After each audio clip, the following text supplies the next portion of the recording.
Did someone say fantasy? Get ready for another episode of Fantasy Football RPG with Mike and Evan. Let's get into the action. Welcome back to another episode of Fantasy Football RPG. This is going to be a very fun episode. The season kicks off on Thursday. We are 2 days away from real football, Evan. Real football that matters. I'm fired up. We're going to go through a couple of things. So we've each prepped a list of just random topics. It can be coaching changes. They can be dynasty prices. They can be redraft prices. I'm going to ask you about toppings on pizza later, so get ready for that. We're just going to say whether we love it or hate it and why. So it should be a really fun episode. I'm excited to do it. Evan, would you like to kick us off? You know, Mike, let's see. We're going to do something personal here. So love it or hate it. When you can figure out something that's been wrong with your car for a while and you finally figure it out and get it fixed. Oh, I love it. I love it. Yeah, that's Beautiful. An easy one. That's a layup. I thought we were going to start with football, but we could just start with fun things. Listen, if you have ever worked on a car and you are like diving deep into this problem, you're trying to figure out what's wrong with it, and then all of a sudden the light bulb clicks on, there's a moment of hate where you're like, dang, I really should have figured this out 2 days ago. But it's still nice to get it figured out. It's nice to get it taken care of. I have that with my motorcycle a lot where I'll be like trying to get it started after not starting it for a season. And then I'm like, oh, have you tried charging the battery? And then it kicks back on and everything's good. But cool. Evan, I want to ask you, how do you feel about the Seattle coaching changes with Grubb as the OC and Mike McDonald as the head coach? I mean, Seattle should be a team on the uprise. You know, it's a team that we're looking for doing something a little bit bigger. We're looking for an expanded role in Jackson Smith and Jigba. Yep. So that's a big thing. We're looking to see a higher passing volume. We're looking to see a more consolidated rushing arc. So hopefully you're going to say, you know, Kenneth Walker getting a little bit more carries. Peter, start sit. DK JSN. We love some start sit questions. Yeah. Listen, the Jets secondary is legit, but it's not like they only have Sauce. Like they have Sauce, they have Michael Carter, they have all sorts of guys back there that can step in. And that's Michael Carter, the corner, not Michael Carter, the UNC running back. Listen, I'm just going to start the guy that I drafted higher and expect a big play. So I'm going to start DK Metcalf. I'm going to wait and see it with JSN this season. I'm probably not plugging him into many lineups unless I have to, unless I've already seen the breakout. How do you feel? Yeah, no, I just don't trust JSN right now. I haven't seen him in the offense. It's a whole new offensive system. I know that DK is the type of guy that can win you a week. He can go for the big plays. That is exactly what he is. JSN historically has been a shorter yardage, quicker in and out of his routes, higher agility type of receiver, not the absolute downfield threat to be able to stretch it, to be able to push it. Do you think JSN is the clear 2 in this offense, Mike? I really hope so for dynasty managers. If he's not the clear 2 with Tyler Lockett, who missed a lot of camp, who's already approximately 90 years old, like if he's not clearly the guy now, we overpaid in dynasty drastically. Let's get into one more love-hate thing before we get Peter's next start sit question. What you got for me, Evan? Ooh, okay. I'm going to go have a couple lined up here. We're going to go with your Pittsburgh Steelers. All right. So a lot of projections have them running right around a 50% clip this coming season with the coaching change going over to Arthur Smith. He's always loved to run the ball. You look at it continuously throughout his entire coaching arc. Let's see. Going back to last season, I was pulling it up. If they run at a 50% clip, that would make them the number 1 rushing percentage team. If you were to insert that into last year, Baltimore was 49.92 last year. So would you like to see that out of your Pittsburgh Steelers? So you're asking not as a fantasy analyst, as a Steelers fan, would I like to see them run the ball more? As a fan. I'm going to say I would love that because Arthur Smith's system say what you will about him as a fantasy football terrorist, making Cordero Patterson a thing, like all of the, we hate Arthur Smith. All right. Don't get that twisted. But his running scheme's good. And it's drastically improved from Matt Canada. I had a clip last year that it ended up going viral on Twitter. It was very funny, where it was a simple tray. And they tried to pull the tight end and the guard. The tight end tripped over the tackle who took a pass set for some reason. He fell into Najee Harris, who then had to jump over him, break 2 tackles in the backfield in order to fall forward for 1 yard. That's not going to happen in Arthur Smith's system. Like, it is very clear. These are your assignments. This is what you're going to do. And I'm just excited to see an improved Steelers offense. So I would love them to run the ball more. I don't think it's going to be 50%, but it's going to be pretty dang high. All right. Next question in the chat. We got Pete. Would you start Higgins or Rice? I'm lay up here for me. Chase has sat out all of camp. He's still in a holdout. Let's say he's inactive. You're clearly starting Higgins. Let's say he starts slow. You're going to wish you started Higgins. Let's say, I don't know, maybe Xavier Worthy is better than anybody that was fighting with Rice for targets last year. I think Rice could see a drop in volume. I could see Higgins have an increase in volume. I would just start T. Higgins. Okay. You think otherwise? I very much think that they are going to run some more because they're going to get ahead early. They're going to be up by 14 by halfway through the second quarter, and they're going to just put it in cruise control because they're going to be winning 17-3 at halftime. Just guessing here, but 17-3 is the number that I have in my brain for a halftime score of that game, and they're going to just put it in cruise control. In the second half, they're going to just run the ball down New England's throat. They're going to take time, shorten this game. They're going to get out with a win week 1. They're going to move on. So I very much think that Burrow is going to be limited passing the first game back. So with that, I'm going to go Rice, mainly because I think there's a chance that it is a higher scoring game in that one. There's a chance that Mahomes is going to be having to pass the ball more, as much as they love Pacheco, as much as he runs like everything is on fire behind him and he's trying to get out of a burning building. He'll just run through a brick wall to be able to get out of that building. But needless to say, I think Rice is the higher upside in the game. And you know me, Mike, I'm always risk reward. So give me the higher upside. Okay. I rock with it. Let's do another love-hate list.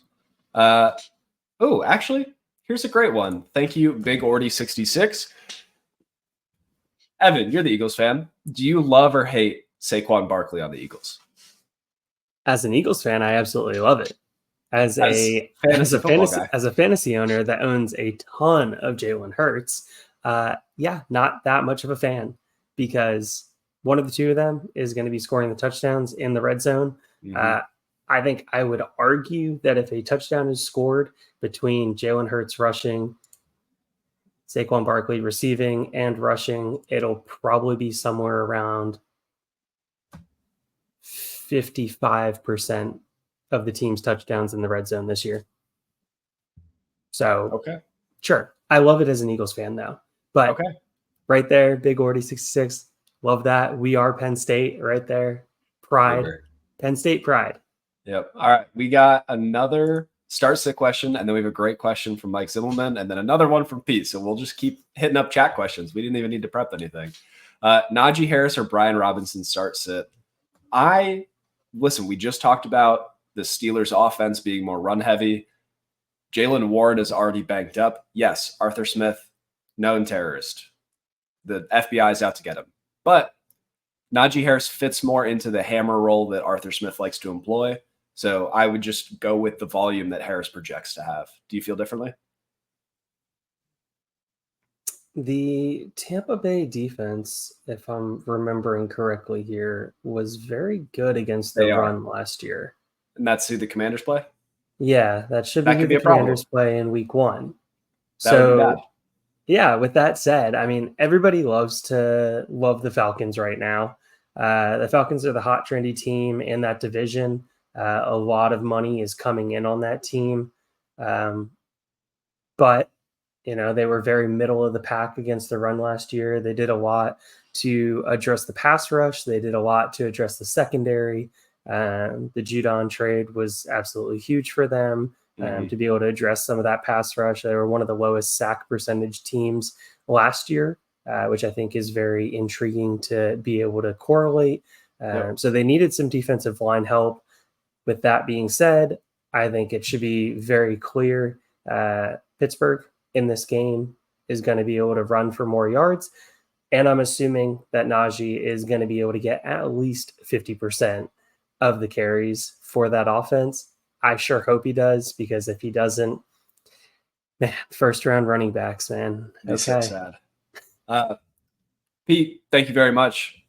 Hit the like button. If you are still listening, like, subscribe, comment, share with a friend.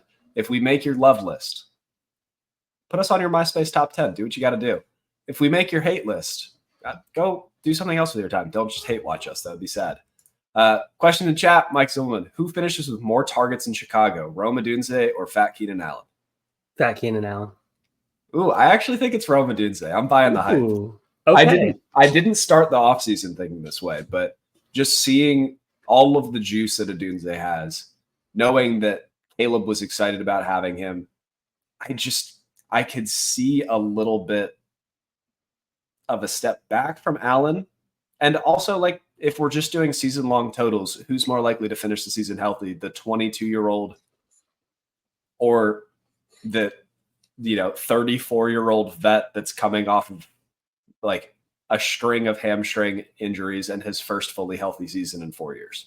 Who was always considered a route running savant, who knows how to be able to get open in his routes. I'm not arguing that. A great safety blanket for a rookie quarterback. Completely agree. But if you had to describe all of those things about one rookie wide receiver, which one would it be, Evan? Malik Neighbors, and I'm sitting to it. No. I'm sticking to it right there now. But, okay. Yeah. All right. Cool.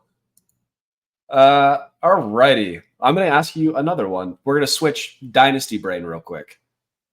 Nico Collins is currently the wide receiver 16 on Fantasy Calc. Do you love it or hate it?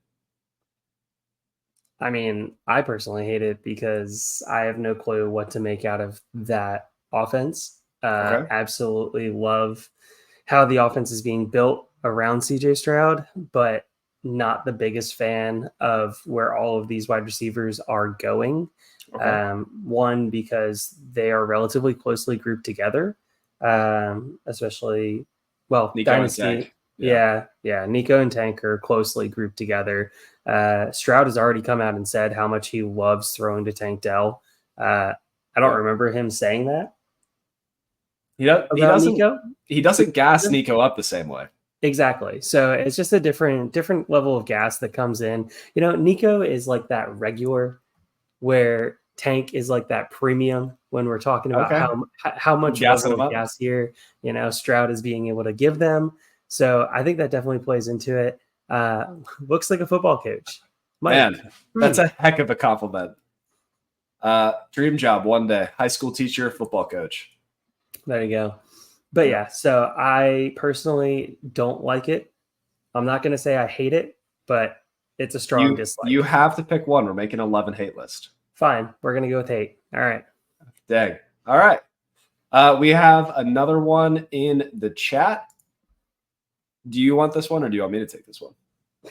You got this. All right. Love or hate Zay Flowers. I'm two different things here. There's the redraft price and the dynasty price. The redraft price, I kind of hate. I don't see the ceiling there.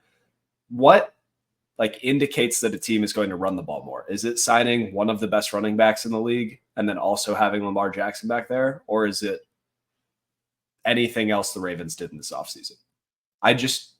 Where he is going, there's a string of guys. We're talking about T. Higgins. We're talking about Amari Cooper. We're talking about George Pickens, that we could see them leap into a top 15 to 18 wide receiver role this year. Zay Flowers is a very safe wide receiver 2 to 3, in my opinion. He's going to give you a PPR floor. He's going to get his design touches. I just can't see the ceiling, and in redraft, I'm chasing ceiling. Dynasty, on the other side, certified good at football. And because he hasn't had the full upside yet, he's priced pretty high, but he's still underneath some guys that we don't know yet if they're good or not. Like, he is way below Rumba last I checked. I think Rumba is good. I think that he's a better prospect than Zay Flowers was. But we've been wrong before. So I love Zay Flowers in Dynasty and his price right now. I hate his redraft price. Yeah, so I was just pulling up while you were talking Underdog here with a single quarterback for Underdog, ADP of 40.7. That's too high. We have T. Higgins, Amari Cooper, Terry McLaurin, George Pickens, Christian Kirk, Calvin Ridley, Jaden Reed. All right, those last three, they should be behind him. But okay, sure. I mean, I was just listing off everybody that I saw on the screen, putting Zay at the top here. Yeah, but I mean, I think very clearly Zay should slot in behind Pickens, probably about 10 slots later than his current ADP. Fair. All right, we have another love or hate. Evan, do you love Stephon Diggs on the Texans? Yes, 100%. Love it. Will he be a distraction in the locker room? Probably. But is he good at football? Yes. Certified good at football.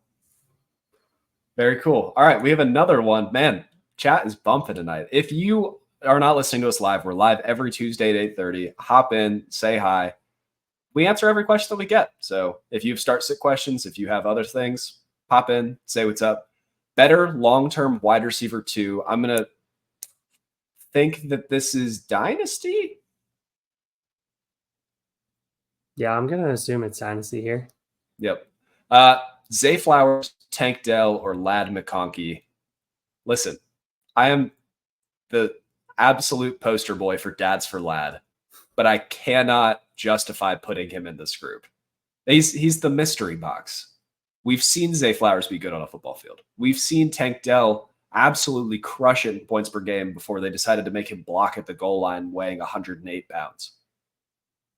Both of them have higher floors, and I would argue Tank Dell's ceiling is substantially higher right now. So I would keep Tank Dell. We're in agreement. All right, that's easy enough. Boom.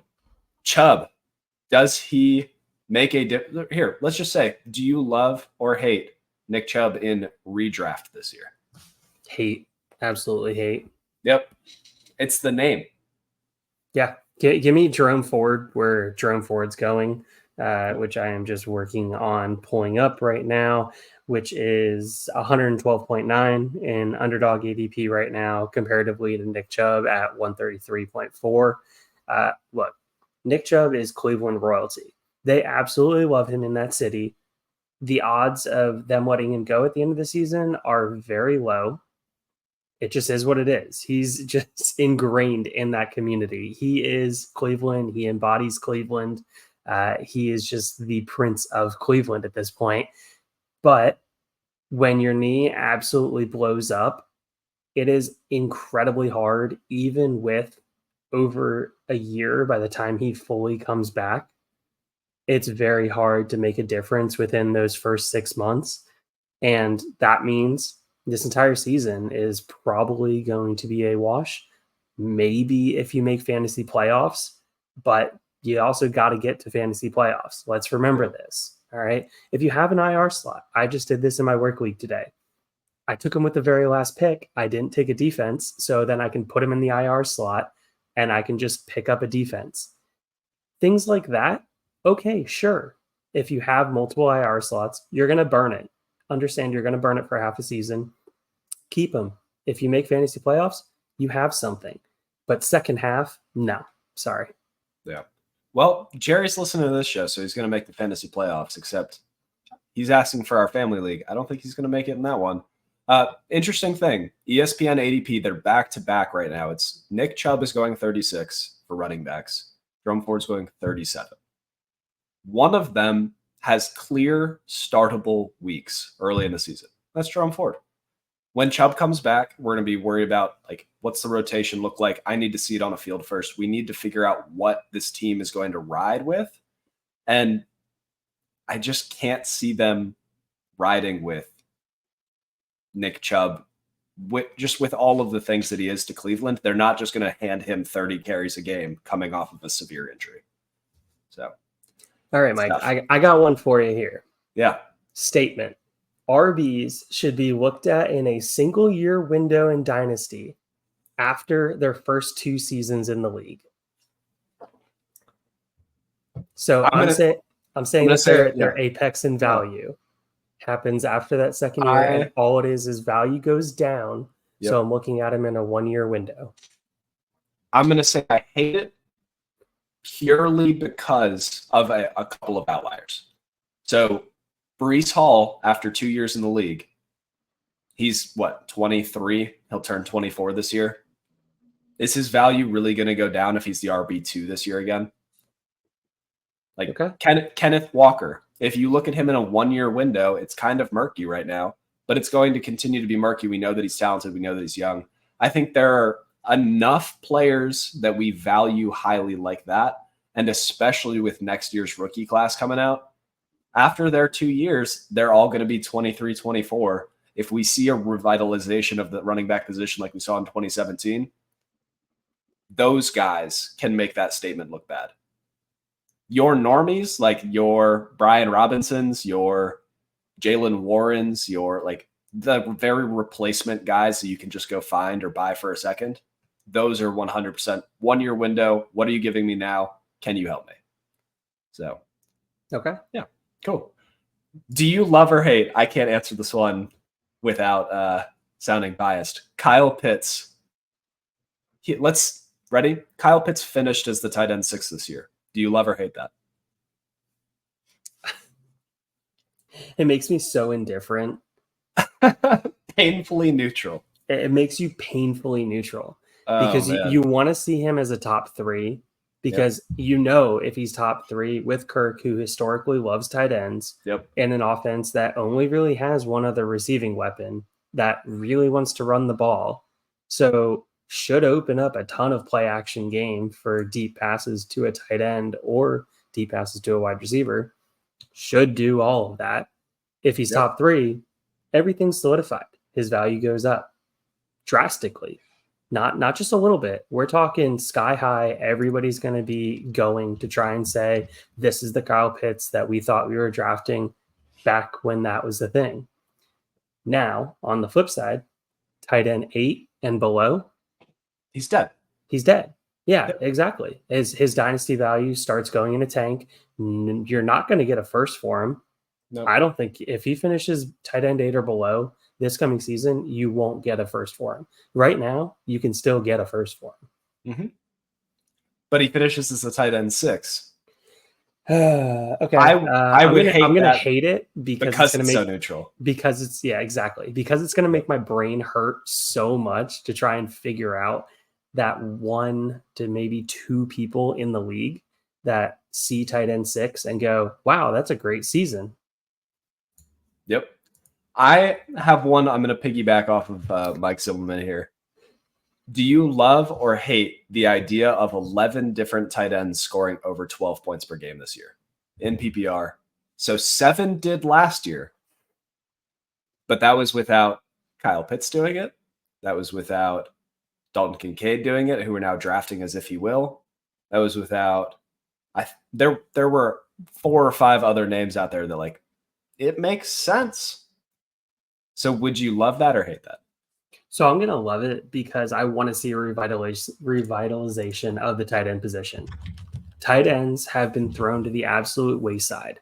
Yep. And I want to see a little bit of respect come back on tight ends to actually make a difference, to be actual point scorers. So instead of just drafting your 3rd and 4th wide receiver before you even think about a tight end, now all of a sudden it's, oh, okay, I got my 1 wide receiver. Do I want an elite one? No, not really. Okay, I'm going to go with the 2nd wide receiver. Okay, now do I want one before my 3rd wide receiver? Yeah, okay. There's some guys that would be there that you could be able to get that is still going to be somewhat of a difference maker. Love it. Yep. Here's a couple of guys that did not get 12 points per game last year that we're drafting them as if they will this year. Trey McBride, he did hit that when he was in his full-time role. He wasn't in a full-time role the whole season. Jake Ferguson, still going pretty high. Dalton Kincaid, he scored 9.4 fantasy points per game. Now we're drafting him as the tight end 3 off the board. Kyle Pitts. there's just a couple of guys that could make the leap, and we're really hoping that tight ends are deeper this year, because I'm tired of drafting. It's Travis Kelce, and then there's a tier of like Mark Andrews, George Kittle, and then there's a tier of, well, I'm going to be streaming by week 4. So, all right. Wow, no love on everybody's darling of McBride and last year's darling Sam Laporta. No, they were great. Don't get me wrong. My tight end sleepers article actually called out both of those guys. I was like, listen, you should draft them because they'll be startable by the end of the year. But they're historically, it was a tier of 1 and then 2 or 3. And then, well, I'll wait till the last round. While we're on tight ends. Yeah. JT Sanders and what he did this preseason, how he looked running routes, looking at that offense. I love it. You're wanting to go get him, right? I love it.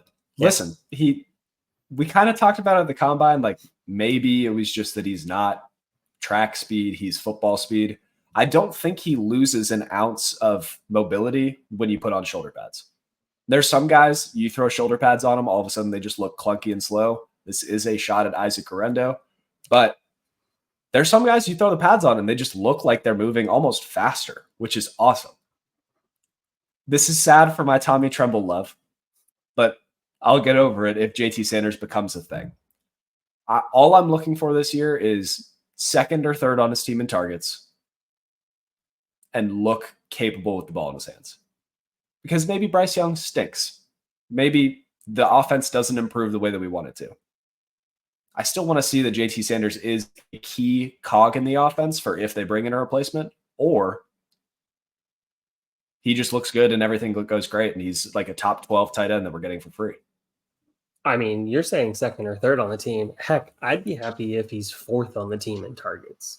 I would if this receiver room wasn't you, me, and like my wife threw on some shoulder pads to come help out. Like it's Deontay Johnson, who we love, separating king, except he runs backwards with the ball in his hands. Then it's Xavier Legette, Jonathan Mingo. Like they just cut Terrace Marshall. I think they should have by now. The corpse of Adam Thielen. Come on. Yeah, old man Adam Thielen. Just keep grinding. But yeah, no, I love JT Sanders, and I do think the offense looks improved. So I'm going to say I love it. Do you love or hate Cade Otton? I'm not going to answer. No, I love Cade Otton.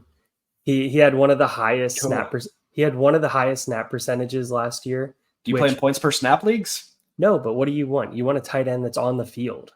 A tight end that's on the field means that they have a chance to run a route, which means they have a chance to catch a football. All right, let me look up tight end snap shares from last year. Here's some guys that ran or were on the field for the most amount of time. Cade Otton, almost 100 more than the second person. That's what I'm saying. What did he do with it, though? What does it matter? He's on the field, Mike. When you're taking Cade Otton where you're taking Cade Otton, that's fair. What is he an underdog right now? I mean, you really got to scroll down to be able to find a Cade Otton. Tight end 22. At tight end 22, you're going to tell me that you have a tight end that was on the field 100 snaps more than the next highest tight end? Cade Otton is he not even drafted? What? No, he's 181. No, I'm on ESPN right now. Oh man, it is the Wild West here. Where is Cade Otton? I don't think people know that he exists. But yes, Cade Otton is a cog, a decently sized cog in that Tampa Bay offense. Yes. And he does exactly what they want him to do. Does that mean that he's flashy? No. Does that mean that he's on the field? Yes. What do we want out of our tight ends? We want them to be on the field. Listen, I have very high marks for my tight ends. I want them to be the second or third target on an offense. I don't just want them out there running wind sprints. Like Tyler Higbee was 5th in the league in snaps for tight ends last year. I don't care if you got snaps. Get the ball. But all right. No, that's fair. That's a good one though. Evan, shifting gears. Love or hate pineapple on pizza? No, hate it. Doesn't deserve to be on pizza. Should never be on pizza. Brother. Get you a Hawaiian pizza, sprinkle a little barbecue sauce on top. Man. You're ruining pizza. Sorry, Mike. Give it another try one of these days. That's the Northeasterner in me. You are ruining pizza. I'm from the Northeast too. I'm just willing to try new things. Whatever. Anyway, hello, baby, and go Steelers. Go Steelers. All right, what you got for me? Oh man, I was supposed to come up with another one here. Okay. What love or hate that 2025 QB class will have 5 first-round quarterbacks. 5 is tough. 3, I feel very good about 3. People are steaming up. People are sitting at 4 right now. We do this every year. Every year. That's what I'm saying, though. Every year, quarterbacks get steamed up. Yep. And it just happens. We get really excited based off of the first couple games. Oh, man. But no, I mean, look, that is an absolute just take of all takes of all takes right there. That is too many. When you start thinking about it, I mean, there are so many names. Go back to some of the episodes that we did previously for the SEC and the Big Ten. You'll start to see some names, but Wegman did not look good. Jalen Milroe, we'll see. Drew Aller looked good in his first game. Cam Ward looked good in his first game. Dart did Jackson Dart things against a no-name opponent. Riley Leonard is a big quarterback who can break tackles and doesn't get sacked. If somebody drafts Riley Leonard, I'm going to scream. But when he gets out of a sack, he doesn't know what to do with the football. So, I mean, there's quarterbacks. He just looks like a baby deer out there running around. 5 is too many.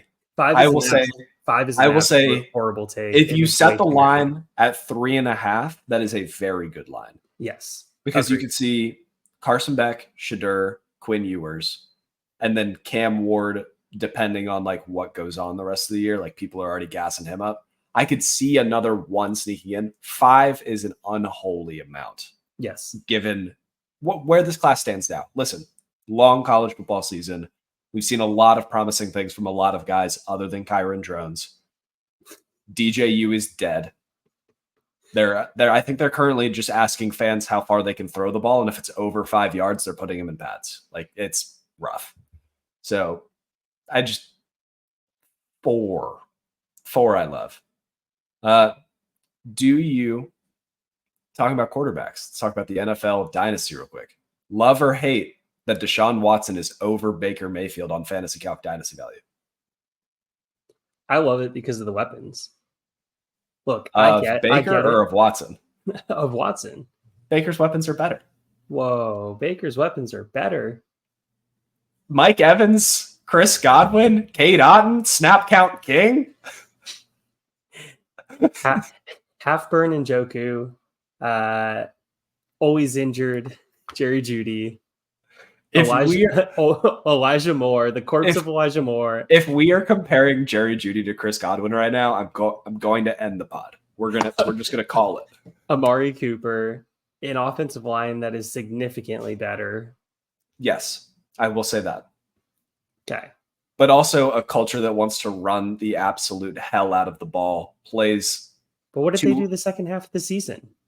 They threw the ball a lot. Because they had a good quarterback then.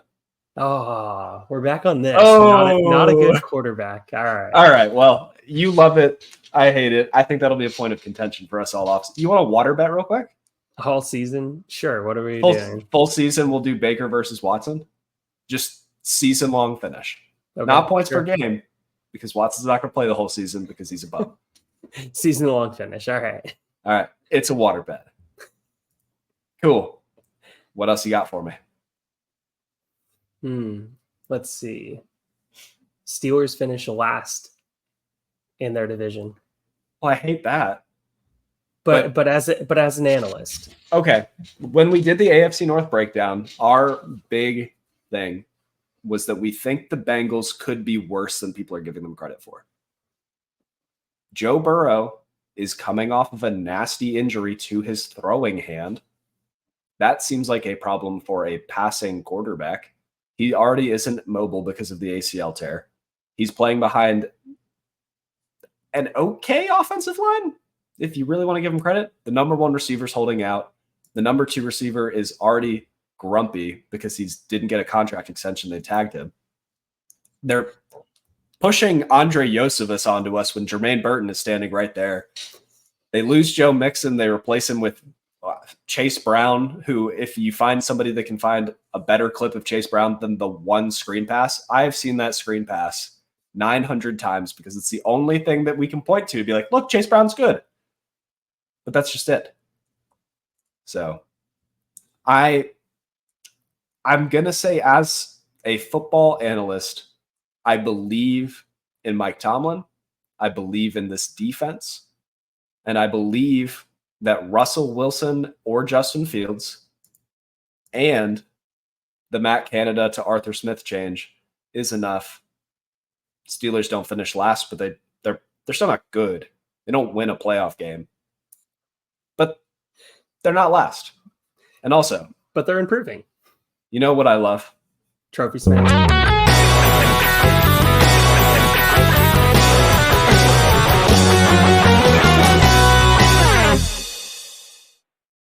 Oh man, Justin Fields and Trophy Smack. If you head on over to Trophy Smack, use code FFRPG at checkout, you can get a sweet trophy, rings, medallions, whatever you want to do to swag up your fantasy football league.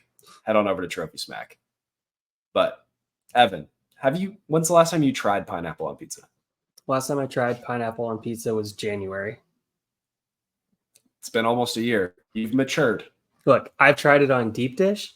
I've tried it on hand tossed. I've tried it on flat pizza, which isn't real pizza. It's cardboard. That's not good. Yeah, that's cardboard. Yeah. I've tried it on deep dish. That's not good either. And I've tried it on Sicilian. No. I've tried it on so many different styles because people keep telling me that I need to like it. You do need to like it. But I don't like it. You know what you need to love, though? I also just don't like pineapple as a fruit.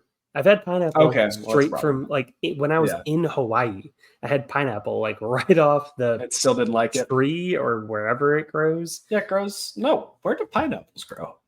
I'm pretty sure it's a tree, Mike. No, they do not. It's a bush. Dude, they just sprout out of the what? Okay, well, what? Regardless. What? When I was over in Hawaii, I tried it fresh from Hawaii. Still could not sell me on it. Cancel the pod. What? Pineapples grow? It looks like corn stalks, but weird. Oh my Lord. People, go look up how pineapples grow. It'll blow your mind. But yeah, no, you tried it on a tree or off of a bush. Yeah. Out of the stalk. You freshly eared your pineapple. And it's just okay. Well, if you don't like pineapple, then you won't like pineapple on pizza. Exactly. But I'm still willing to try it. I will try anything multiple times to see if it's just how I ate it that it's not good. That's fair. Staying in the AFC North, do you love or hate? We just talked about them. The Cincinnati Bengals are currently the 6th favorite to win the Super Bowl. They're at 13-1 odds. They're ahead of the Houston Texans. They're ahead of just all of the teams other than the Ravens, Chiefs, Niners, Eagles, and I think there's another one hidden in there. Do you love or hate that? No, I absolutely hate it. It's weird, right?